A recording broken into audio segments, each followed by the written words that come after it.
Bonjour à tous. Dans cette vidéo, nous allons continuer à configurer la détection de présence en utilisant cette fois le GPS de votre smartphone et différentes zones géographiques.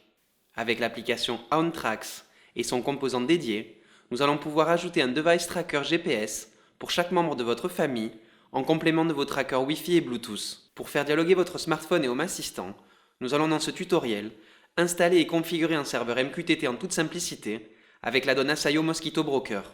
Le MQTT est un protocole de communication machine vers machine, léger et dynamique, en évolution constante, facile à appréhender, très souple et sécurisable, qui va vous permettre de privatiser vos données en créant votre propre serveur de communication pour vous affranchir des serveurs de cloud trop curieux. Et comme dirait l'autre, si c'est la famille, c'est pas du flicage. Avant de vous présenter le protocole MQTT, j'ai souhaité prendre quelques secondes pour vous parler de Sebidoki, qui a découvert la magie de Home Assistant récemment au travers de mes vidéos et qui vient tout juste de créer sa nouvelle chaîne YouTube sur l'autonomie en milieu urbain. Il a choisi Home Assistant pour tout contrôler et monitorer avec la production gestion de l'eau et de l'électricité et l'automatisation de sa permaculture. Une chaîne passionnante que vous pourrez découvrir en suivant le lien dans le descriptif. Bravo à toi Seb et longue vie à ta chaîne. Le MQTT a été inventé en 1999 chez IBM par des développeurs qui cherchaient à avoir un protocole de messagerie léger pour faire communiquer des machines dans un environnement avec des déconnexions fréquentes. Contrairement au principe du client-serveur utilisé sur le web, le MQTT utilise celui de la publication-souscription. Plusieurs clients se connectent à un serveur unique appelé broker pour soit publier des informations, soit souscrire à leur réception. Cela peut être par exemple un topic de température ou de localisation comme dans ce tutoriel. Les avantages du MQTT sont d'abord sa légèreté, car le protocole est beaucoup plus simple que du HTTP, sa flexibilité, le protocole étant basé sur la couche réseau TCP/IP, vous pourrez donc le retrouver sur la plupart des plateformes matérielles telles que Arduino, Raspberry Pi, les téléphones mobiles, ordinateurs de bureau ou même sur le cloud de Microsoft Azure. Viennent ensuite sa sécurité et ses nombreuses possibilités disponibles, et pour finir, son contrôle d'intégrité des données avec la notion de qualité de service QoS qui permet à un client de s'assurer qu'un message a bien été transmis avec différents niveaux de fiabilité. La donne Mosquito MQTT est un courtier de messages open source sous licence EPL-EDL qui implémente les versions de protocole MQTT 5.0, 3.1 et 3.1.1. Mosquito est ultra léger et convient à une utilisation sur tous les appareils, des ordinateurs monocarte basse consommation au serveur complet. Le projet Mosquito fournit également une bibliothèque C pour la mise en œuvre des clients MQTT, ainsi que les très populaires clients MQTT Mosquito Pub et Mosquito Sub. Pour installer votre serveur, rendez-vous sur l'onglet Add-on Store depuis le panneau Asaio et installez la donne officielle Mosquito Broker. Les variables suivantes seront configurables. Logins, liste des utilisateurs locaux qui seront créés avec un nom d'utilisateur et un mot de passe. Notez que vous n'avez pas réellement besoin de modifier ces variables car vous pouvez aussi vous servir des utilisateurs de Home Assistant déjà existants. Anonymous, pour autoriser les connexions anonymes. Si vous basculez cette option sur True, l'utilisateur anonyme ne pourra que lire des données. Si vous activez le variable Customize, les fichiers de configuration supplémentaires en .conf seront lus à partir du chemin /share/mosquito. Ce module complémentaire est donc rattaché aux utilisateurs de Home Assistant afin que les clients MQTT puissent utiliser ces informations d'identification. Notez que pour l'écosystème interne Asaio sont enregistrés les noms Home Assistant et Add-ons. Vous ne pourrez donc pas les utiliser comme nom d'utilisateur. Le port 1883 est utilisé. Prenez le temps de l'ouvrir sur votre routeur pour activer l'accès distant. Démarrez la donne et consultez le log pour vérifier si tout s'est bien passé. Vous pourrez, comme cela est conseillé sur la fiche du composant, créer un nouvel utilisateur spécialement pour votre serveur MQTT en vous rendant sur la page utilisateur depuis le panneau de configuration.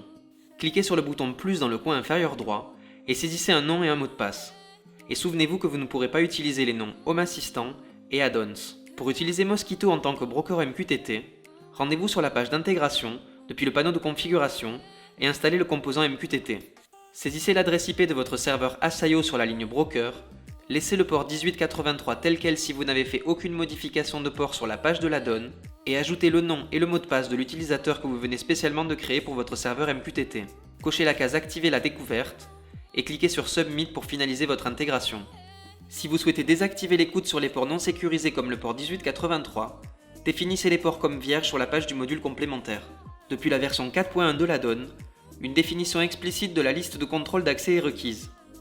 Il est possible de restreindre l'accès aux rubriques en fonction de l'utilisateur connecté à Mosquito. Dans ce scénario, Il est recommandé de créer des utilisateurs individuels pour chacun de vos clients et de créer une liste de contrôle d'accès appropriée. Je vous invite à vous rendre sur la page du composant pour de plus amples informations. Pour tester si votre serveur MQTT est actif et joignable, vous pourrez le faire directement en SSH grâce à l'add-on SSH Server, que vous pourrez installer comme d'habitude depuis le Add-on Store. Saisissez un mot de passe personnalisé dans la config de l'add-on, activez les options Start on Boot et Auto Update, et démarrez le module complémentaire. Consultez le log pour vérifier que tout s'est bien passé. Maintenant, depuis votre ordinateur de bureau, démarrez l'application PuTTY sur PC ou Terminal sur Mac et ouvrez une nouvelle connexion SSH sur le port 22 en renseignant l'adresse IP de votre serveur MQTT. Connectez-vous en route et saisissez le mot de passe de votre add-on SSH Server. Collez maintenant ce code que vous pourrez copier dans le descriptif en prenant soin de modifier l'adresse IP, le nom et le mot de passe de votre utilisateur Home Assistant. Parfait. Comme vous pouvez le voir, la souscription au topic DevTest est bien effective. Vous allez maintenant pouvoir envoyer un message de test sur ce topic depuis l'outil de développeur MQTT disponible en bas de la barre latérale. Saisissez dev/test sur la ligne topic et n'importe quel mot ou phrase sur la ligne payload. Excellent, le message est bien passé. Votre serveur MQTT fonctionne comme il se doit, nous pouvons donc continuer le tutoriel. Les zones vous permettront de spécifier certaines régions géographiques. Lorsqu'un dispositif de tracking détecte qu'un périphérique se trouve dans une zone, l'état du dispositif prend le nom de la zone. Les zones pourront également servir de déclencheur ou de condition dans la configuration de vos automatisations. Le composant zone utilise des séquences YAML pour sa configuration. Voici un exemple avec 3 zones, School, Work et Home. Les variables suivantes seront configurables. Name, nom convivial de la zone. Latitude, la latitude du point central de la zone. Longitude, la longitude du centre de la zone. Radius, le radius de la zone en mètres. Icon, l'icône à afficher à la place du nom. Passive, pour utiliser uniquement la zone pour l'automatisation et la masquer de l'interface tout en annulant le tracking. Pour trouver la latitude-longitude d'un lieu donné, vous pourrez par exemple utiliser Google Maps ou Bing Maps. Si aucune configuration n'est donnée, le composant de zone créera une zone pour la maison. Cette zone utilisera l'emplacement indiqué dans le fichier configuration.yaml et aura un rayon de 100 mètres. Pour la remplacer, créez une configuration de zone et nommez-la Home. Notez que les périphériques situés dans la zone Home n'apparaîtront pas sur la carte dans l'interface utilisateur de Home Assistant. Pour les icônes, il sera préférable de choisir une icône à utiliser pour votre zone. Choisissez n'importe quelle icône que vous pourrez trouver sur le site materialdesignicons.com. Une fois configurée, l'état d'une zone affichera toujours zoning, car les zones n'ont pas d'autre état. Par souci de discrétion pour ce tutoriel, je vais créer les 4 zones suivantes avec des fausses coordonnées GPS. Maison, Gabriela, Roman et plage. Ouvrez votre fichier configuration.yaml et collez ce code contenant les 4 zones. Comme vous pouvez le voir, je préfère réduire le radius de chaque zone à 30 mètres pour augmenter la précision du tracking, étant donné que j'habite dans un petit village. Personnalisez les options de chaque zone, sauvegardez vos réglages et redémarrez Home Assistant. Quand votre serveur sera de nouveau en ligne, vous pourrez vérifier si vos zones ont bien été intégrées en vous rendant sur l'outil développeur état. Vos entités devraient être visibles en bas de la page, affichant l'état zoning. OwnTracks est une application gratuite et open source pour iOS et Android qui vous permet de suivre votre position et de l'envoyer directement au Home Assistant. Ce service peut être configuré via la page d'intégration depuis le panneau de configuration. Par défaut, cette intégration écoutera les messages entrants de OwnTracks via HTTP. Mais puisque nous avons configuré un serveur MQTT avec l'add-on Mosquito, nous allons pouvoir aller plus loin et souscrire à un topic pour envoyer les mises à jour de votre localisation vers Home Assistant en toute simplicité. Pour configurer OwnTracks en HTTP, cela se passera via la page d'intégration du panneau de configuration. Vous y récupérerez l'URL webhook à utiliser pour une configuration en HTTP et toute la procédure à suivre pour compléter l'intégration sur smartphone. Pour pouvoir utiliser le protocole MQTT avec vos applications OwnTracks, vous devrez ajouter une nouvelle section dans votre fichier configuration.yaml. Copiez cette partie de code que vous pourrez retrouver dans le descriptif ou ici sur la page du composant et rendez-vous sur votre add-on configurator pour ouvrir votre fichier configuration.yaml. Trouvez un espace libre et collez le code contenant 3 variables. Les trackers OwnTracks peuvent parfois signaler la position du GPS avec une précision très faible de seulement quelques kilomètres et cela peut déclencher un faux zonage dans votre installation de Home Assistant. Avec le paramètre Max GPS Accuracy, vous pourrez filtrer ces rapports GPS. Par exemple, si vous mettez 100, seul le rapport GPS avec une précision inférieure à 100 sera pris en compte. Les utilisateurs de OwnTracks peuvent définir des waypoints ou points de cheminement nommés régions, similaires aux zones de Home Assistant. Si ce variable de configuration est réglé sur True, les utilisateurs de OwnTracks pourront exporter des waypoints à partir de l'application mobile et Home Assistant les importera en tant que zone. Si vous définissez le variable sur false, cela désactivera l'importation des waypoints pour tous les utilisateurs. MQTT Topic. Topic auquel souscrire pour envoyer les mises à jour de OnTrack sur votre serveur MQTT. Le topic par défaut sera comme dans cet exemple, OnTracks/dièse. Si cela est nécessaire, vous trouverez sur la page du composant des informations complémentaires sur l'utilisation des régions, des e-beacons et des waypoints. Sauvegarder et redémarrer Home Assistant. Passons maintenant à la configuration des applications mobiles. Sur Android, lancez votre application et validez les étapes d'initialisation en autorisant OnTracks à accéder à la position de votre appareil. Cliquez à présent sur le bouton de menu dans le coin supérieur gauche et sélectionnez Préférences.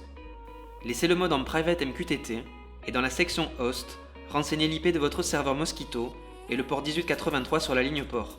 N'activez pas l'utilisation des WebSockets et cliquez sur Accept. Dans la section Identification, saisissez vos noms et mots de passe utilisateurs Home Assistant et définissez un nom pour votre appareil sur la ligne Device ID et une initiale sur la dernière ligne. Cliquez sur Accept et rendez-vous dans la section Security pour désactiver l'option TLS. Cliquez à nouveau sur Accept et validez votre configuration en cliquant sur l'icône rechargement dans le coin supérieur droit, puis cliquez sur le bouton I pour consulter les informations de connexion. Le statut a bien basculé sur Connecté. Revenez à présent sur la page d'accueil pour afficher la carte. Votre application est maintenant prête pour envoyer votre localisation à Home Assistant. Pour tester si les messages parviennent correctement, vous pourrez vous reconnecter à votre serveur MQTT avec les logiciels PuTTY sur PC et Terminal sur Mac. Connectez-vous en SSH sur le port 22 en renseignant votre IP, l'utilisateur root et le mot de passe de votre add-on SSH Server. Collez ce code que vous trouverez dans le descriptif en prenant soin une fois de plus de changer l'IP, le nom et le mot de passe de votre utilisateur. Avec l'option T pour Topic réglée sur dièse comme dans cet exemple, vous pourrez surveiller tous les messages qui transiteront sur votre serveur. Depuis l'application OnTracks, cliquez sur la flèche dans le coin supérieur droit pour envoyer une mise à jour de votre localisation vers votre serveur Mosquito. Parfait. Le message contenant votre localisation et le niveau de batterie de votre appareil a bien été envoyé sur le topic OnTracks/roman. Gardez active votre connexion SSH avant de passer à la configuration sur iPhone.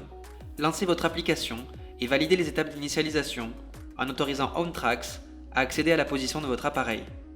Cliquez à présent sur le bouton I dans le coin supérieur gauche et sélectionnez Settings. Laissez le mode en Private MQTT. Saisissez une initiale sur la ligne Tracker ID et définissez un nom pour votre appareil sur la ligne Device ID. Renseignez l'IP de votre serveur Mosquito sur la ligne Host et le port 1883 sur la ligne port.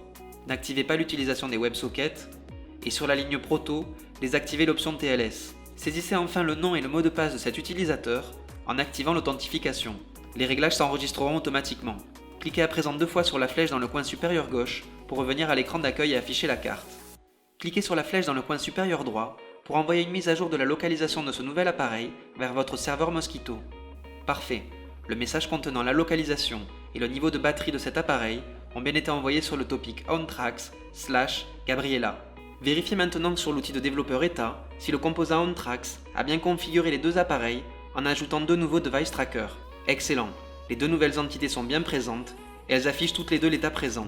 Notez bien le nom de vos entités, car si vous souhaitez ajouter des images personnalisées pour vos trackers, vous devrez cette fois passer obligatoirement par le fichier customize.yaml. Ouvrez le fichier depuis l'add-on Configurator et collez ce code. Remplacez le nom des trackers, le chemin vers vos fichiers JPEG et sauvegardez vos réglages. Vérifiez votre configuration et redémarrez Asayo. Une fois votre serveur en ligne, vous pourrez ajouter ces 2 nouveaux device trackers à vos entités de personnes déjà configurées pour augmenter leur précision et afficher le nom des zones occupées. Rendez-vous sur la page Personne depuis le panneau de configuration, sélectionnez une personne et recherchez votre tracker dans la liste déroulante. Il affiche bien l'image personnalisée. Enregistrez votre modification en cliquant sur Update et répétez la même procédure pour les personnes suivantes. Vos nouveaux trackers envoyant des coordonnées GPS, leur emplacement va maintenant pouvoir s'afficher sur le panneau carte de votre interface où que vous soyez à travers le monde. Les trackers ne sont actuellement pas visibles sur la carte car ils sont tous les 2 présents dans la zone Home. Je vais maintenant faire un test de localisation en déplaçant mon tracker OnTracks entre les différentes zones que nous avons configurées précédemment. Ainsi nous pourrons voir si le nom et l'état de mon entité de personne s'affichent correctement. Pour ce faire, je vais utiliser une application mobile Fake GPS qui va me servir à paramétrer la localisation de mon téléphone mobile où je le souhaite. Les zones Gabriela et Roman fonctionnent parfaitement. Leur nom s'affiche bien sur mon entité de personne. La zone plage aussi fonctionne parfaitement. Enfin, de retour à la maison, le badge est masqué comme il se doit et l'entité de personne affiche à nouveau l'état présent. Maintenant que Home Assistant peut déterminer votre présence avec le GPS de vos téléphones portables, vos entités de personnes avec ce troisième tracker, renseigneront vos emplacements géographiques avec précision où que vous soyez et limiteront au maximum les faux positifs. Et avec la création de différentes zones, vous pourrez configurer de nouvelles règles d'automatisation et par exemple commencer à refroidir ou chauffer votre domicile dès que vous entrerez dans la zone Home. Vous pourrez aussi carrément vous prendre pour la CIA et recevoir une alerte dès qu'un membre de votre famille quittera ou entrera dans une zone. Dans la prochaine vidéo, nous installerons la donne ESP Home et nous intégrerons différentes prises Sonoff, reine des prises connectées premier prix. Comme d'habitude, si vous avez trouvé son contenu utile, merci de liker cette vidéo. Et si vous souhaitez soutenir la chaîne, abonnez-vous et cliquez sur la cloche. N'hésitez pas à rejoindre la communauté sur notre serveur Discord, sur lequel vous pourrez échanger en toute liberté. Et si vous avez des remarques, des critiques, ou simplement besoin de mon aide, faites-le moi savoir dans les commentaires. Ciao, à bientôt.